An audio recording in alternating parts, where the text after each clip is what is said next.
பேச்சால் தமிழக மக்கள் கடும் கோபம். விஜயகாந்த் மரணத்தில் கூடவா அரசியல் செய்ய வேண்டும் என்று ஆத்திரம். பேரன்பு ஒரு எத்தப்பல் தமிழ் உறவுகளுக்கு வணக்கம். நான் உங்க வைராமூர் கார்த்தி. நமது சேனலை சப்ஸ்கிரைப் செய்யாதவர்கள் சப்ஸ்கிரைப் செய்தும் பெல்லைக்கான கிளிக் செய்தும் ஆதரவு தரும்படி கேட்டுக்கிறோம். பிரேமலதா அவர்களுடைய பேச்சு என்பது தமிழ்நாட்டு மக்களுடைய கடும் கோபத்துல ஆழ்த்திருக்கு. விஜயகாந்த் அவருடைய மரணத்தை வைத்து அரசியல் ஆதாயம் தேட முயற்சிக்கிறாரா பிரேமலதா என்று மக்கள் கொந்தளிச்சுக்கிட்டு இருக்கிறாங்க. இதற்கு காரணம் என்ன அப்படின்னா, அவருடைய இறுதிச் சடங்குகள்லாம் முடிஞ்ச பின்பாக, அவர் உடல் நல்லடக்கம் செய்த பின்பாக அவர் பேசிய பேச்சு என்பது இப்படியாகத்தான் அமைஞ்சிருந்தது. இவ்வளவு பிரம்மாண்டமான கூட்டம் இதற்கு முன்பாக யாருக்குமே கூடல என்று அவர் சொன்னதே பொய். ஏனென்றால் இதற்கு முன்பாக ஜெயலலிதாவுக்கும் கருணாநிதிக்கும் ஒரு கூட்டம் கூடியிருந்தது. அதை விட உச்சபட்சமாக வன்னியர் சங்கத்தினுடைய தலைவர் காடுவெட்டி ஜே குரு அவர்களுக்கு மிக பிரம்மாண்டமான கூட்டம் கூடியிருந்துச்சு. இதையெல்லாம் அன்னைக்கு ஊடகங்கள் காட்சிப்படுத்தல. அதை கடந்து விஜயகாந்துக்கு கூடிய கூட்டம் என்பது மிக பெரிய கூட்டம் கூடியிருந்துச்சு. இந்த கூட்டம் என்பது அவருடைய கட்சி தொண்டர்கள் மட்டும்தானா என்றால் இல்லை, அவருடைய ரசிகர்கள் மட்டும்தானா என்றால் நிச்சயமாக இல்லை.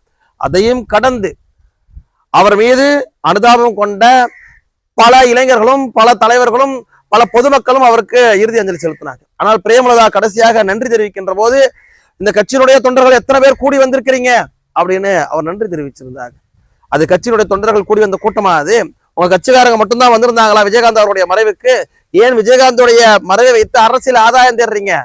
விஜயகாந்த் அவருடைய கனவை மெய்ப்பிறக்க வேண்டும், அவர் கண்டது கனவை நாம் புதுப்பிக்க வேண்டும், நாம் ஆட்சியறையில் அமர வேண்டும் என்று பேசுகின்றதெல்லாம் அரசியல் மேடையாது.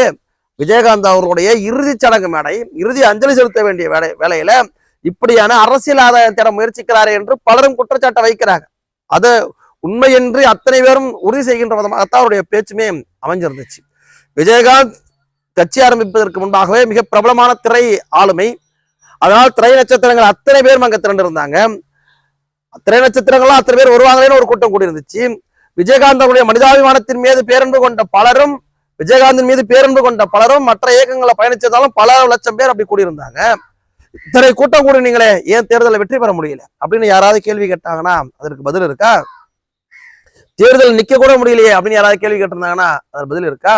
விஜயகாந்த் அவர்கள் கடைசியா 10 ஆண்டுகளாக அரசியல்ல சரியான நிலைமையில செயல்பட முடியல, அவரோட உடல் ஒத்துழைக்கல. 13 ஆண்டுகளாவது அவர் கடைசியா பலன் அடிச்சு, 8 ஆண்டுகள் ஆகுது அவர் சரியா பேசி. அப்படி இருந்தும் இப்படியான கூட்டம் வந்துச்சு அப்படின்னா, செவி வழியாக அவரை பற்றி விசாரித்தவர்கள், அவரை பற்றி தெரிந்தவர்கள் இப்படியான ஒரு ஆளுமை இருந்து விட்டாதே என்று அனுதாபப்பட்டு வந்திருந்த கூட்டத்தை உங்க கட்சி கூட்டம் மாதிரி மாற்ற முயற்சிக்கிறது என்பது விஜயகாந்த் அவர்களுக்கு நீங்க செய்கின்ற துரோகம். விஜயகாந்த் அவர்களை, அவரது கட்சியினரை தாண்டி, அவருடைய ரசிகர்களை தாண்டி பலரும் பேரன்போடு அவருடைய இரங்கலுக்கு, அவருடைய இறப்புக்கு அனுதாபங்களை தெரிவிச்சிருந்தாங்க. அத்தனை பேரையும் இது இழிவுபடுத்துகின்ற செயலாதான் இருக்கு. அத்தனை பேரும் கொடியை போட்டுக்கிட்டு உங்க கட்சி தொண்டை போட்டுக்கிட்டு வரல. அத்தனை பேரும் விஜயகாந்த் அவருடைய ஆன்மா சாந்தியட வேண்டும் என்பதற்காக அவருக்கு இரங்கல் தெரிவிக்க வந்திருந்தாங்க. அப்படியான ஒரு நிகழ்வுல அரசியல் செய்ய முயற்சிக்கிறது என்பது எந்த விதத்துல நியாயம் என்று எனக்கு தெரியல.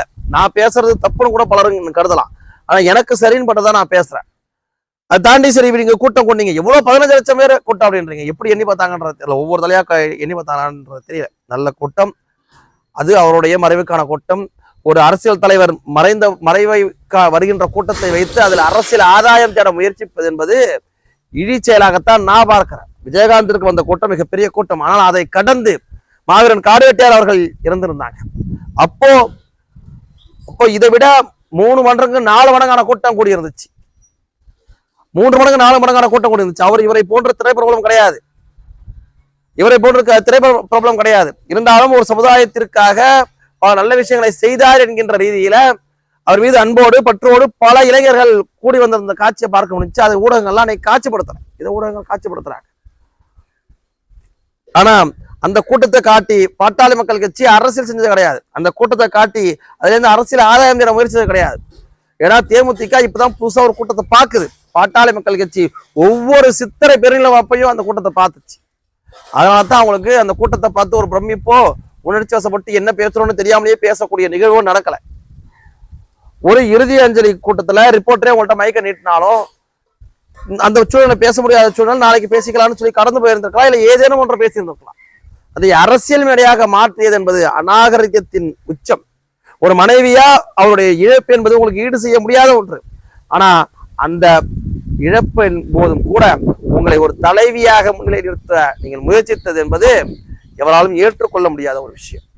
அதை கடந்து உங்களது குடும்பத்தாருக்கும் இரங்கல் தெரிவித்துக் கொள்கின்றோம். விஜயகாந்த் அவர்களுக்கு மரணத்திற்கு ஆழ்ந்த அனுதாபங்கள்.